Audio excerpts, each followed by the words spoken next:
Hello. Hi, guys. Trust that all is well with all of you. Welcome to the end of this month of September that graced us with 5 beautiful Mondays. Trust that you would have endured in a good way.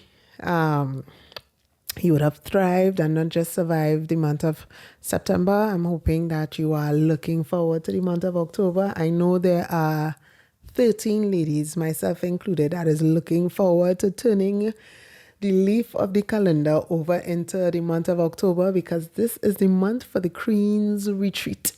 So, happy packing, ladies. So trust that all is well with all of you.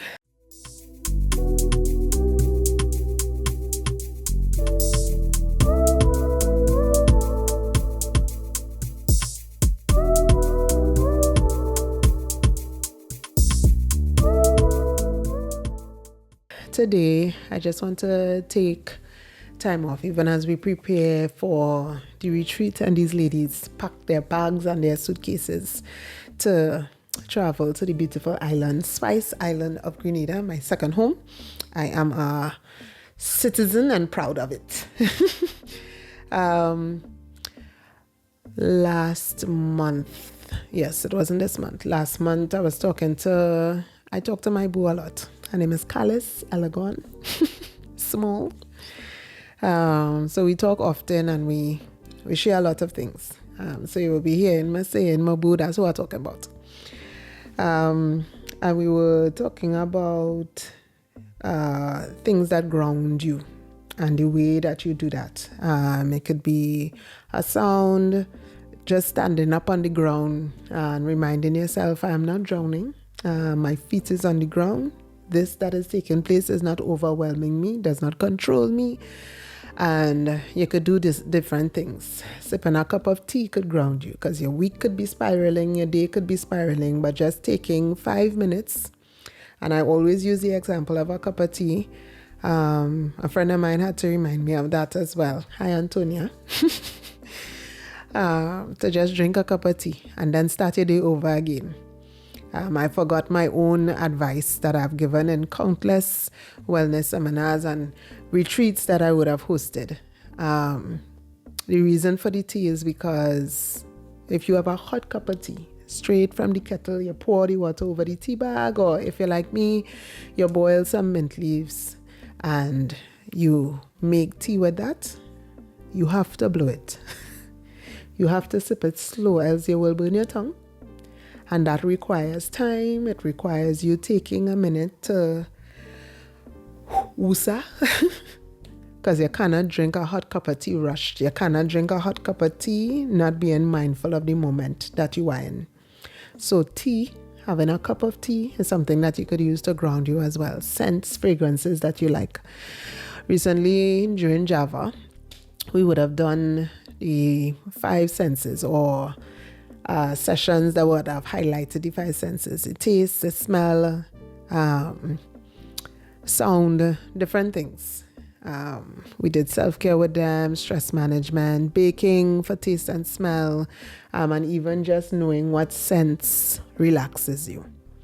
And I know this may come across as a devotional, but the Bible does say to be anxious for nothing, and in everything with prayer and supplication, let your requests be made known unto God. Prayer grounds you. The word of God grounds you.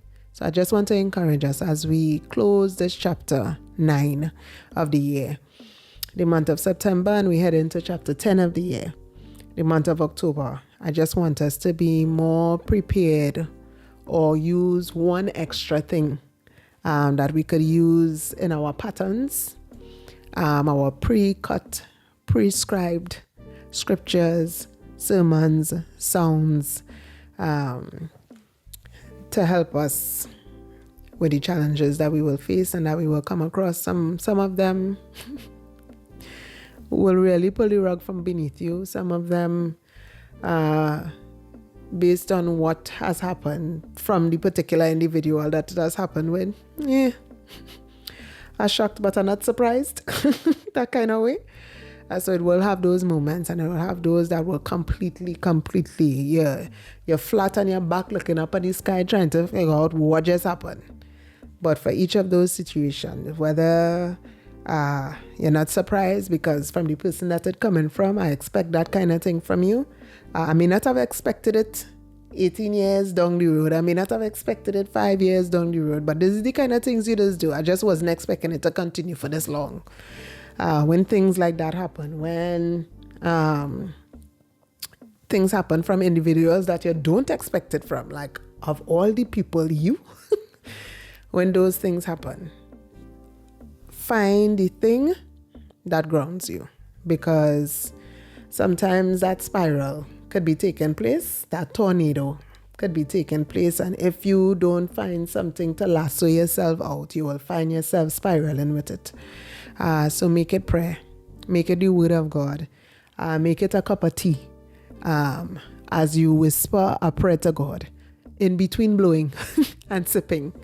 Find that thing. It could be sitting down and doing nothing. I remember one Saturday, I think it was the last Saturday in August, I went to work, did my appointment, came back in my room. I did not draw the curtain. My bed was made because I get up and I make my bed. These things ground you as well. It gets you to take a minute to not think about nothing but to be in the moment. And that's what grounding helps you do, be in that moment. And I made my bed after I finished. Made my bed, went to work after I was finished. I had breakfast after work, and then I came back into my room. Windows drawn, you swear going to sleep. You swear it's night. Closed doors, turn on the AC, and I laid there. No, I didn't turn on the AC. I just lay in my bed, grabbed my pillows. I have 4 pillows, surrounded myself with my pillows, and I laid there, not talking, not thinking, not scrolling. I just laid there. That grounds you as well. So my encouragement today is to find the thing that grounds you. I'm advising that the Word of God does that very well. Prayer does that very well. But if you want to go outside of that, a cup of tea does that very well. Video or movie, if they have African movies, does that for me, and it does it very well. So find that thing, so that even though life may be doing this lifing, you are able to lasso yourself out of the spiral and calm and ground yourself until the spiral realize it had nothing going wrong in this, and she not here no longer or he not here any longer. What's the point of this? So until next time, looking forward to crossing over into October. Wishing you all the best for the rest of the week. Thank you for sticking and staying with me. Until next time.